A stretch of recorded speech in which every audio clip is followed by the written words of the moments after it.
안녕하세요. 다시 살리는 중보기도의 능력 5강 환우들을 위한 기도를 배우는 시간입니다. 오늘은 환우들을 위해서 중보기도 해야 되는 중요성에 대해서 알려드리도록 하겠습니다. 예수님의 사역은 삼중사역이라고 말씀을 드렸습니다.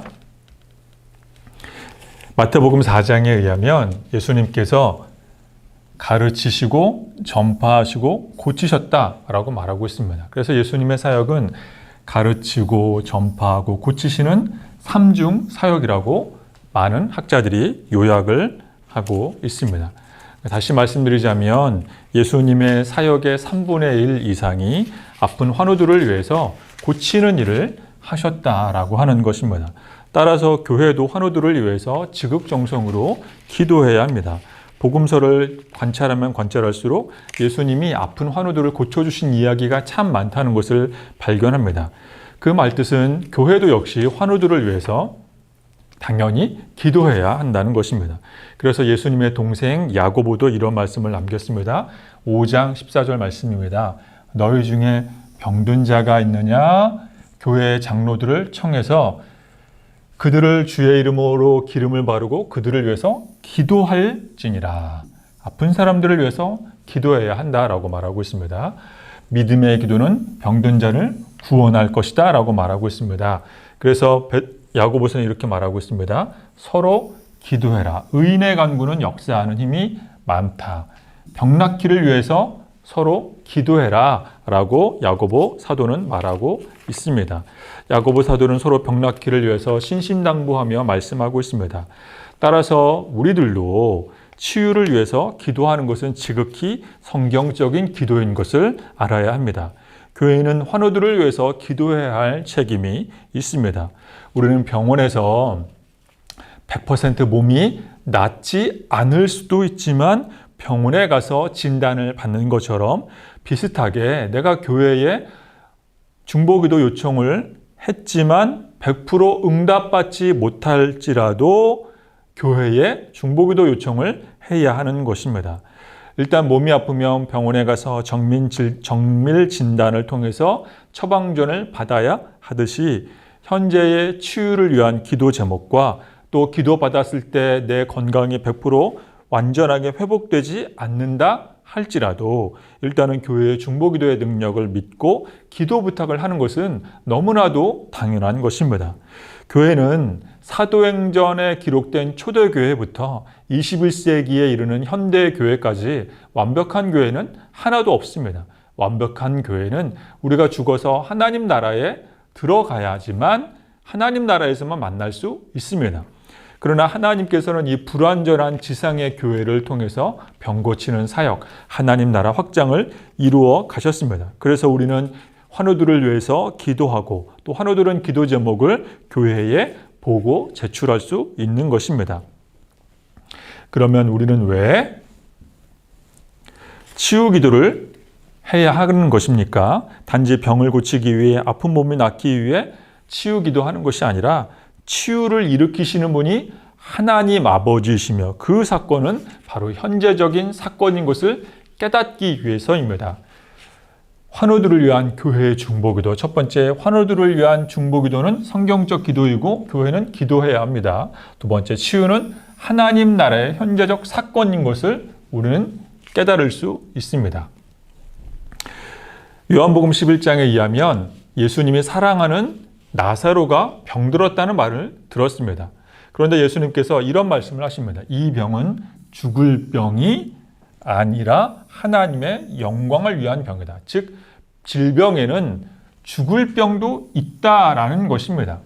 네, 죄송한 말씀을 먼저 드리자면 때로는 그 병은 우리가 고칠 수 없는 기도나 의사 선생님의 노력으로도 고칠 수 없는 죽을 수밖에 없는 질병이 있다는 것입니다. 이 병은 우리를 하나님 나라로 인도하는 하나님께 가까이 가는 통로가 되는 것입니다. 그러나 그렇지 않은 병은 하나님의 영광을 나타내는 그런 수단과 통로가 되는 것입니다. 바로 이 병은 하나님 나라의 확장을 위해 쓰임받는 질병이 되는 것입니다. 그래서 마가복음 1장에서 이렇게 말하고 있습니다. 요한이 잡힌 후 예수께서 하나님의 복음을 전파하여 이르시되 때가 찼고 하나님 나라가 가까이 왔다. 이 때가 찼다라고 하는 이 말은 구약에서 선지자들이 말했던 그 하나님 나라가 이제 가까이 왔다는 것입니다. 누구 때문에? 바로 예수님 때문에. 그래서 말씀드렸던 것처럼 하나님 나라는 바로 예수님에 관한 모든 것이다라고 말씀을 드렸습니다. 예수님의 십자가 죽음과 부활 사건을 증거하는 것이 하나님 나라입니다. 구약에 있는 선지자들이 말했던 그 하나님 나라가 예수님으로 인하여서 때가 이제 가득 찼고 예수님이 옴으로 인하여서 하나님 나라가 가까이 왔다. 그래서 하나님 나라를 우리는 이미 오신 하나님 나라라고 말합니다. 그래서 예수님께서 삼중사역을 하실 때 고치셨던 이유는 하나님 나라 확장을 위해서 고치셨던 것입니다. 단순히 예수님이 능력이 많은 것을 자랑하기 위해서가 아니라 예수님이 하나님의 아들이시며 예수님이 아픈 사람을 고침으로 인하여서 그 순간 하나님의 나라가 임한 것을 알려주기 위해서였습니다. 그래서 누가복음 말씀에 보면 예수님이 고치시는 하나님 나라의 사역이 환자를 고치는 것과 연관이 있다고 말하고 있습니다. 예수님께서 그 자라고 나신 곳 나사롯 회당에 안식일에 들어가셔서 성경을 읽으시는데 이사야의 글을 읽으십니다. 그러면서 이렇게 말씀하십니다. 주의 성령이 내가 임하였으니 가난한 자에게 복음을 전하게 하시고 그리고 기름을 부으시고 포로된 자에게 자유를, 질병에 포로된 자에게 질병으로부터 자유를 주시고 눈먼 자가 다시 보게 하시고 눌린 자를 자유롭게 하는 것이 바로 예수님이 하시는 일이다라고 말씀하십니다. 즉 예수님의 삼중사역, 병 고치는 사역은 하나님 나라의 확장이다라고 예수님께서 말씀하십니다. 그래서 하나님 나라의 특징은 첫 번째, 이미 임하였습니다. 구약의 선지자들이 말했던 하나님 나라가 예수님이 오심으로 인하여서 지금 이곳에 이미 임하였습니다. 그러나 예수님은 아직 재림하시지 않았습니다. 십자가에 죽으시고 부활하시고 승천하신 이후에 아직 재림하지 않으셔서 하나님의 나라는 이미 임한 하나님의 나라이지만 아직 오지 않은 미완성의 하나님의 나라이기도 합니다. 그래서 우리는 다시 병들 수 있고 그래서 우리는 코로나19와도 같은 이런 어려움을 만나기도 하고 그래서 우리는 인생을 살면서 실패하기도 하고 좌절하며 낙담하기도 하는 것입니다. 왜냐하면 하나님의 나라는 예수님으로 인하여 이미 임하였지만 아직 예수님 재림하지 않으셔서 오지 않은 하나님의 나라이기 때문입니다. 그러나 우리 예수님께서는 이 연약한 교회를 통해서 치유 사역을 실행하십니다. 우리 주님에 계실 때 우리 예수님은 친히 예수님의 손으로 병든 자를 다 터치하셨습니다. 지금은 우리가 코로나19로 인해서 언택트 시대를 살고 있지만 예수님은 다 일일이 손으로 만져서 고쳐주셨습니다. 지금도 예수님은 자신의 몸된 교회를 통해 치유 사역을 베풀기를 원하십니다. 왜냐하면 교회는 예수님의 핏값으로 산 유일한 공동체이기 때문입니다. 예수님의 핏값으로 대기업을 샀다고 말씀하지 않으십니다. 예수님의 핏값으로 어떤 프로야구 구단이나 예수님의 핏값으로 어떤 NGO라든지 그런 단체를 사셨다라고 말씀하지 않습니다. 예수님은 유일하게 자신과 동일하게 여기시는 교회를 핏값으로 사셨고 교회를 통해서 이제 치유 사역을 이루어 가십니다. 그렇다면 치유를 위해서 교회 안에서 누가 사역하며 기도할 수 있을까 하는 궁금증이 생깁니다. 당연히 은사를 가진 사람들이 기도하면 좋겠지요. 그러나 이 치유의 은사는 모든 사람들이 가지지 않았습니다. 그러면 누가 기도할 수 있을까요? 첫 번째, 영적인 지도자들이 환우들을 위해서, 병든 사람들을 위해서 기도할 수 있습니다. 두 번째, 믿음을 가진 사람들이 기도할 수 있습니다. 세 번째, 은사를 가진 사람들. 네 번째, 소망을 품은 사람들이 교회 안에서 이 치유 기도 사역을 감당할 수 있습니다. 좀 더 자세히 알아보도록 하겠습니다.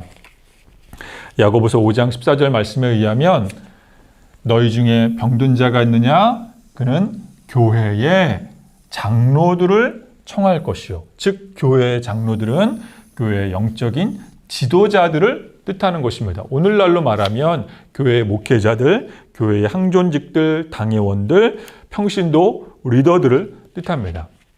이분들에게 병 고치는 은사가 없을지라도 내가 교회의 평신도 리더이기에, 교회를 섬기는 대표 리더이기에 우리는 아픈 환우들을 위해서 기도할 수 있습니다. 두 번째, 교회 안에서 믿음을 가진 사람들이 기도할 수 있습니다. 야고보 사도가 말하고 있습니다. 믿음의 기도는 병든 자를 구원할 것이다. 믿음의 기도, 즉 믿음을 가진 사람들이 기도해야 한다라고 말하고 있습니다. 교회 안에서 하나님을 아버지로 믿고 예수님을 구세주로 고백하며 성령님과 동행하는 믿음을 가진 사람은 누구나 아픈 환우들을 위해서 기도할 수 있습니다. 그래서 내가 나 스스로 나를 위해서 기도할 수 있습니다. 내가 병든 우리 부모님을 위해서, 자녀를 위해서 기도할 수 있습니다. 목회자가 아닐지라도 믿음을 가진 사람이 기도할 수 있습니다. 세 번째, 교회 안에서 기도할 수 있는 사람, 은사를 가진 사람들입니다. 고린도전서 12장 말씀에 보면 여러 교회에 있는 은사 중에서 병 고치는 은사를 가진 사람이 있다라고 말하고 있습니다. 그래서 병 고치는 은사, 병 고치는 신유의 은사를 가진 사람은 당연히 기도해야 합니다. 이런 분들은 적극적으로 아픈 환우들을 위해서 기도해야 합니다. 그래서 어떤 사람은 똑같이 기도했지만 A라는 사람이 기도했더니 감기가 금방 낫고 B라는 사람이 기도했지만 감기가 낫지 않는 경우가 있습니다. A라는 사람이 기도하면 피부병이 낫는데 B라는 사람이 기도하면 낫지 않는 경우가 있습니다. 즉 A라는 사람이 병 고치는 은사를 가진 경우입니다. 그러나 신유의 은사를 가진 분들은 반드시 명심할 것은 기도를 통해서 병을 고치고 난 그 이후가 더 중요합니다. 은사를 받은 분이 기도를 통해서 치유의 이적, 치료 사역이 발생한 그 이후 더 중요한 것은 더 열심히, 더 깊이 기도해야 한다는 것입니다. 하나님께서 단순히 치유의 은사를 받은 분이 기도를 통해서 병이 나은 1차적 현상에 집중하고 주목하는 것이 아니라 더 나아가 이 아픈 분을 위해서 또 은사를 가진 자기 자신을 위해서 기도해야 합니다. 이것이 굉장히 중요합니다. 기도해야 합니다. 명심해야 합니다. 네 번째, 교회 안에서 기도할 수 있는 사람, 소망을 가진 사람입니다. 마가복음 2장을 보면 예수님께서 가버나움에 들어가셨는데 집에 계시다는 소문이 들렸습니다. 이 집은 성서학자들이 말하기를 베드로의 집일 것이다 혹은 예수님의 집일 것이다 라고 추측을 합니다. 그런데 예수님께서 베드로의 집이나 혹은 예수님 본인의 집에 계실 때 많은 사람들이 몰려와서 문 앞까지도 들어갈 자리가 없게 되었습니다. 예수님께서 많은 사람들이 몰려오자 그 사람들에게 하나님 나라의 말씀, 하나님 나라의 도에 대해서 가르치십니다. 그럴 때 사람들이 중풍병자를 네 사람에게 메워가지고 오는데 문제는 문 앞까지 사람들이 에워싸 있어서 이 네 친구가 자신의 사랑하는 중풍병에 걸린 이 친구를 예수님께 데리고 갈 수 없는 것입니다.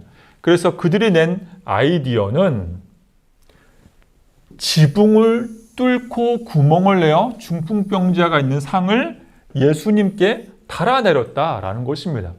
여러분 생각을 해보면 만약에 그 집이 예수님의 집이라고 생각을 해보면, 가정을 해보면 예수님 본인의 지붕을 뚫고 갑자기 환자가 위에서 내려옵니다. 불호령이 떨어져도 이거는 시원치 않습니다. 그런데 예수님께서는 뭐라 하시냐면 그들의 믿음을 보시고, 중풍병자의 믿음이 아닙니다. 네 사람의 믿음을 보시고 중풍병자의 병을 고쳐주셨다라는 것입니다. 즉 교회 안에서 소망을 가진 사람들의 기도를 하나님께서는 듣고 응답하십니다. 내 친구가 지붕을 뜯은 것은 예수님이라면 고칠 수 있을 것이라는 소망과 믿음이 있었기 때문입니다. 교회의 중보기도가 능력 있다는 소망을 품고 우리는 기도해야 합니다. 그러면 남의 기도를 통해서도 하나님께서는 역사하십니다. 그렇다면 다른 사람이 아픈 환자들을 위해서 기도하는 것이 전부일까요? 그렇지 않습니다.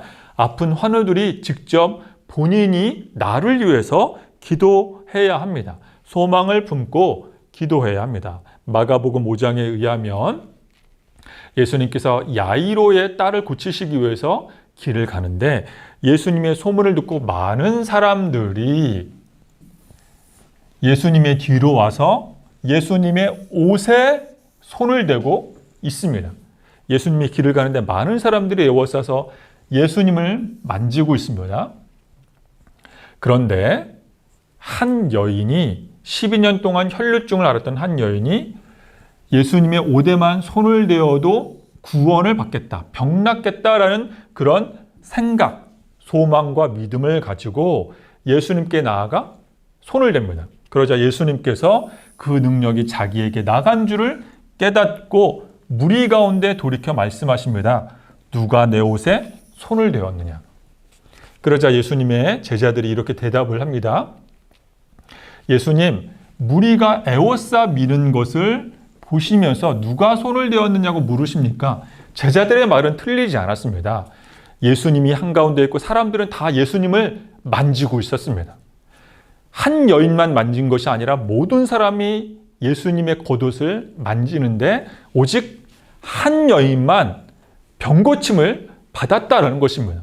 예수님은 그것을 깨달았습니다. 그래서 예수님께서는 모든 사람이 나를 만지는데 병고침 받은 그 한 사람이 누구냐라고 물어보십니다. 그래서 그 여인은 자기에게 이루어지는 일을 알고 두려워 떨며 예수님 앞에 나와 엎드려 모든 사실을 여쭙자 예수님께서는 딸아 내 믿음이 너를 구원하였다라고 말하고 있습니다. 내 믿음이 너를 구원하였다라고 말하고 있습니다. 여기서 말하는 이 믿음은 예수님을 통해서 내가 기도하면 내가 나을 수 있다는 그런 소망을 품은 믿음을 말하는 것입니다. 그렇습니다, 여러분. 교회 안에서 교회 리더들이 기도할 수 있습니다. 은사를 가진 사람이 기도할 수 있습니다. 믿음을 가진 사람들, 신앙을 가진 사람들이 기도할 수 있습니다. 소망을 가진 사람들이 기도할 수 있습니다. 무엇보다 나는 나를 위해서 기도해야 합니다. 물론 기도한다고 해서 다 응답되지 않을 수도 있습니다. 그래서 우리는 히스기야처럼 체험적 기도가 필요합니다. 성경에 나온 병든 사람 중에 대표적인 인물 히스기야 왕이 있습니다. 마지막으로 히스기야 왕을 소개하고 이제 강의를 마치도록 하겠습니다. 히스기야 왕은 남유다 왕국에 기록된 다윗의 길을 따르는 착한 왕 중에 두 번째 왕입니다. 히스기야는 오늘 말씀해 보시면 히스기야 18장 말씀해 보면 하나님을 의지하는 왕이었습니다. 또 그는 모세에게 명령한 계명을 지키는 왕이었습니다. 말씀을 지키는 토라에 순종하는 왕이었습니다. 또 그는 아수르 왕을 배반하고 섬기지 않았습니다. 그 당시에 최고 강대국 국가 아수르 왕국으로부터 조국 남유다를 독립 해방을 일으킨 그런 훌륭한 좋은 왕입니다. 그런데 그가 그만 중병에 걸렸습니다. 방금 말씀드렸던 것처럼 요한복음 11장의 말씀처럼 그 병은 하나님의 영광, 하나님 나라를 위한 고칠 병이 아니었습니다. 아쉽게도 이사야 선지자는 이제 히스기야 왕은 병에 걸려 죽게 될 것이라고 말합니다. 이사야 선지자가 히스기야에게 병들어 죽게 될 것이라고 말하고 있습니다. 내가 죽고 살지 못하리라. 일반 선지자가 아니라 대선지자 이사야가 그렇게 예견하였습니다. 히스기야는 반드시 죽게 될 것입니다. 그런데 놀랍게도 히스기야는 자신이 죽을 병에 걸렸을 것을 알았지만 히스기야는 낫을 벽으로 향하여 여호와께 기도하기 시작합니다. 여호와여 구하오니 진실과 전심으로 하나님 앞에 나아가 기도하며 그는 심히 통곡하기 시작합니다. 그리고 히스기야는 분명히 죽을 병에 걸렸지만 이렇게 간절히 기도했을 때 응답을 받아 병을 고침받고 15년이나 그의 인생이 연장되는 체험을 하게 됩니다.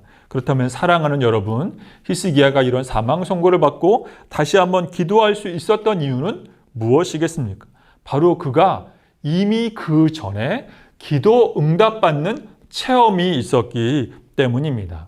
열왕기하 18장 19장에 의하면 히스기야가 아수르 제국으로부터 독립을 취하게 되자, 독립운동을 펼치게 되자 아수르의 사네립 왕은 랍사게라고 하는 군대 장관을 동원하여 예루살렘 성을 포위하게 됩니다. 랍사게는 그 당시에 예루살렘 성 꼭대기에 올라가서 이제 예루살렘 성은 이제 이 아수르 군대로 인하여서 멸망하게 될 것이다라고 한 악담과 저주를 퍼붓게 됩니다. 예루살렘 시민들은 사기가 땅에 떨어져 꺾였습니다. 그때 히스기야의 행동이 중요합니다. 히스기야는 그때 이렇게 합니다. 열왕기 하 19장 1절 말씀. 히스기야 왕이 그 모든 얘기를 듣고 옷을 찢고 여호와의 전에 들어가서 그는 기도하였다라는 것입니다. 히스기야는 그 모든 소식을 듣고 기도하였습니다. 그러자 하나님께서 응답하십니다. 결국 랍사게는 되돌아갑니다. 사나립 왕은 되돌아갔을 때 아수르 고국에서 그의 신하들에게 배신을 당해 암살을 당하고 맙니다. 자세한 것은 시간 관계상 여러분께서 성경을 통해 확인해 보시길 바랍니다. 다시 말해 히스기야는 위기 속에서 기도를 통해 응답받은 체험이 있었습니다. 이 체험 때문에 히스기야는 질병이 생겼을 때 소망을 갖고 기도할 수 있었습니다. 그렇습니다. 사랑하는 여러분, 교회는 아픈 환우들을 위해서 기도할 책임이 있습니다. 물론 우리가 기도했을 때 응답되지 않을 수 있습니다. 다윗 왕은 밧세바 사이에 태어난 첫째 아이가 병들었을 때 금식하며 기도하였지만 그 기도를 하나님께서 들어주지 않으셨습니다. 그럴 수도 있습니다. 그러나 사랑하는 여러분, 모든 일의 결과는 하나님께 맡겨드리고 교회는 환우들을 위해 기도하며 환우들은 자신의 기도 제목을 교회에 기도 부탁을 하며 우리는 소망을 품고 기도해야 할 줄로 믿습니다. 사랑의 하나님 아버지, 이제 우리 교회가 환우들을 위해 열심히 기도할 때마다 하늘 문을 열어주시고 응답하여 주시옵소서. 치료의 날개 그늘 아래 모든 환우들을 품어 주시옵소서. 예수님의 이름으로 기도드립니다. 아멘.